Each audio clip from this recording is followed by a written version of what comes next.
असंख्य उद्योजक आपल्याला या महाराष्ट्रामध्ये पशुपालन करताना मिळतील आणि त्यांना 50% सबसिडी त्या उद्योगासाठी मिळणार आहे। हे फार मोठं सरकारचं या नव्या पिढीसाठी जेन झी ही ग्रामीण आहे त्यांच्यासाठी फार मोठं योगदान आहे। आज मी सन्माननीय मुख्यमंत्री महोदय यांचा वेळ घेतला होता आणि त्या कार्यक्रमासाठी आपण या भूमिपूजनाला असं त्यांना मी म्हटलं, तेव्हा भूमिपूजनाला त्यांनी वेळ दिला आणि आचारसंहिता लागली। त्यावेळी माझ्या मनात ही चुटपुट होती की सुनेत्रा वहिनी पालकमंत्री म्हणून येऊ शकतील का, पण तो कार्यक्रम रद्द झाला आणि आज स्वतः सुनेत्रा वहिनी इथे आलेल्या आहेत। त्या सुनेत्रा वहिनी एकट्या आलेल्या नाहीत, साक्षात अजित दादा त्यांचा आशीर्वाद आणि त्यांचं योगदान या कार्यक्रमामध्ये या कॉलेज उभारण्यामध्ये जे आहे तेही त्यांच्या समवेत आलेलं आहे।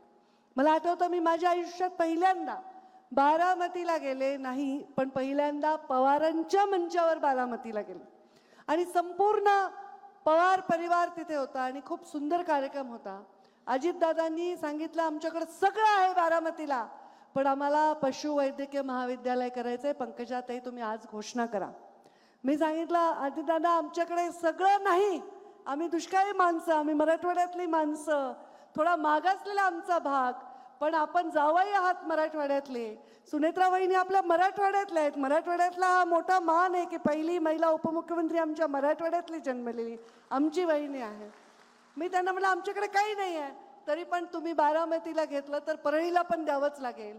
त्याच सभेत त्यांनी डिक्लेअर पण केलं, पहिल्या बजेटमध्ये त्यांनी त्याला बजेटही मंजूर करून दिलं आणि निर्णय घेतला।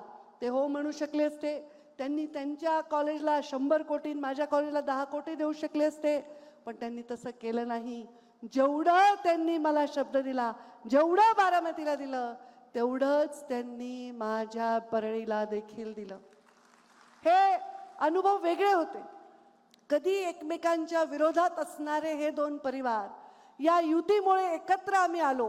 अनेक वर्ष वहिनी मी या दादांना दुरून पाहत होते, एकमेकांच्या विरोधात आम्ही प्रचार सभाही केल्या असतील, पण जेव्हा मी पालकमंत्री दादा झाले, दादा उपमुख्यमंत्री झाले, अनेक वेळा मला त्यांच्याबरोबर प्रवास करण्याचा योग मिळाला आणि जेव्हा आम्ही विमानामध्ये प्रवास करायचो दादा भयंकर गप्पा मारायचे, सगळं सांगायचे। पशुसंवर्धनाची त्यांना किती आवड होती, त्यांच्या तरुण वयामध्ये त्यांनी कसं हे काम केलेलं आहे, म्हणजे डेअरीचं असेल, कुक्कुटपालनाचं असेल, हे त्यांचं फार मोठं त्याच्यामध्ये योगदान आहे आणि त्यांनी खूप चांगले सजेशन त्यांनी दिले आणि खूप चांगला एक बॉन्ड तयार झाला आणि खूप काही आपल्या बीड जिल्ह्याला करायचं आणि ते करण्यासाठी मी पालकमंत्री झाले तेव्हाही मी केलं। आधी माझे वडील मुंडे साहेब त्यांनी अगदी शून्यातून हे विश्व निर्माण केलं। या परळीमध्ये एका छोट्याशा नात्र्यामध्ये जन्म घेतला आणि देशाच्या एवढ्या मोठ्या पदापर्यंत गेले। त्यांना या परळीचं, या बीड जिल्ह्याचं सोनं करायचं होतं, या ऊसतोड मजुरांचं सोनं करायचं होतं, त्यांचं ते स्वप्न होतं आणि म्हणून मला खूप आनंद झाला की कधी कधी असं एक उदाहरण आहे की श्रीकृष्णाने जेव्हा मथुरेवर श्रीकृष्ण राज्य करायचे, एवढे लोक आक्रमण करायचे की श्रीकृष्णाला सतत युद्धात राहावं लागायचं आणि म्हणून श्रीकृष्णाने निर्णय घेतला द्वारका स्थापन करायचा आणि त्यांना रणछोडदास सुद्धा म्हटलं गेलं। पण तरीही आपलं सैन्य, आपले लोक, आपले तरुण, आपली जनता याला त्रास होऊ नये हे राजाचं प्रथम कर्तव्य त्यांनी पार पाडलं। आपल्याला दुसरं काय दिली याला बघितलं नाही। तसं कधी कधी आपसातला संघर्ष आपल्या लोकांच्या विकासाला खुंटवत असतो। मला आज आनंद आहे की या मंचावर आपसातला संघर्ष आता मिटलेला आहे, माझ्या भावा बहिणीतला मिटलेला आहे, आमच्या 2 घरामधला मिटलेला आहे, 2 परिवारामधला मिटला आहे, 2 पक्षामधला मिटला आहे। त्यामुळे काय गती मिळाली असेल तर ती या महाराष्ट्राच्या विकासाला गती मिळालेली आहे। स्वतः देवेंद्रजी फडणवीस हे नेहमी म्हणतात की या महाराष्ट्राच्या विकासाला आपसात भांडणं करून संघर्ष करण्यापेक्षा महाराष्ट्राच्या विकासाला आपण एक रेस केली पाहिजे आणि जे मागासलेपण आहे ते मागे केलं पाहिजे आणि विकासाला जिंकवून दिलं पाहिजे आणि म्हणून आज सगळीकडे कामच काम आहे। या परळीचं स्वरूप आपण बघतो, मी इथेच जन्मले, इथेच वाढले, पण आज हे स्वरूप आहे। धनुभाऊंनी सांगितलं की त्यांनी सुद्धा कृषी मंत्री असताना इथं कृषीचं कॉलेज आणलेलं आहे, आता मी पशुसंवर्धनाचं आणलेलं आहे। या भागामध्ये ऑलरेडी आपल्या मेडिकल कॉलेज आहे, इथे आपल्या म्हणजे अंबेजोगाईमध्ये आहे, थर्मल पॉवर स्टेशन आहे, थर्मल पॉवर स्टेशन काही खूप चांगली गोष्ट नाही आहे, कारण त्याच्यामुळे फार प्रदूषण पण होतं. पण तरी ते प्रदूषणावर कंट्रोल करायचा प्रयत्न करू. या भागामधले लोक कष्टाला मागे पुढे पाहत नाही, कोणाला भीत नाही. किती अडचण आली तर कधी ते थकत नाही, कोणासमोर झुकत नाही आणि त्यांच्या संघर्षासाठी चालणाऱ्या प्रवासात कधी रुकत नाही. ही शिकवण मुंडे साहेबांची आपल्याला होती. दादांचा हा अनुभव माझ्यासाठी खूप मोलाचा राहील. मला दादांच्या शोकसभेमध्ये विधानसभेत खूप भरभरून बोलायचं होतं, पण बोलता नाही आलं. त्यांचा तो अनुभव, त्यांचा तो मिश्किलपणा, त्यांचं ते हसणं, त्यांचं पटकन बोलणं. मागचा इथे कार्यक्रम होता, वहिनी इतके फटाके उडवले आमच्या कार्यकर्त्यांनी, धनुभाऊंनी तो कार्यक्रम घेतला होता आणि मला आणि दादाला खूप चटके बसले. तर त्यांनी भर सभेत सांगितलं, अरे तुम्ही खूप फटाके उडवले पण आम्हाला चटके बसले. इकडे पर्यावरण मंत्री असताना फटाके उडवायचे नाही म्हणून आम्ही असं काही स्वागत इथे करत नाही आहे, कारण पर्यावरणाच्या हे विरोधात आहे. आणि म्हणून आणि वहिनी आपण आला आहात, एक स्त्री या महाराष्ट्राची पहिली महिला उपमुख्यमंत्री झालेली आहे आणि तिला साजेसं एका घरंदाज पद्धतीने शांत सुशील सोज्वळ असा कार्यक्रम आम्ही केला. धिंगाणा केला नाही, कारण तुम्ही येत आहात. नाही तर आमच्या पोरांना आवडतं खूप घोषणा द्यायला, ओरडाआरडा करायला. सगळ्यांना सूचना दिल्या होत्या, चुपचाप जा बसा. आणि अत्यंत छान हा असा कार्यक्रम पार पडलेला आहे. माझ्या देवाभाऊंच्या लाडक्या बहिणी देखील इथे आलेल्या आहेत.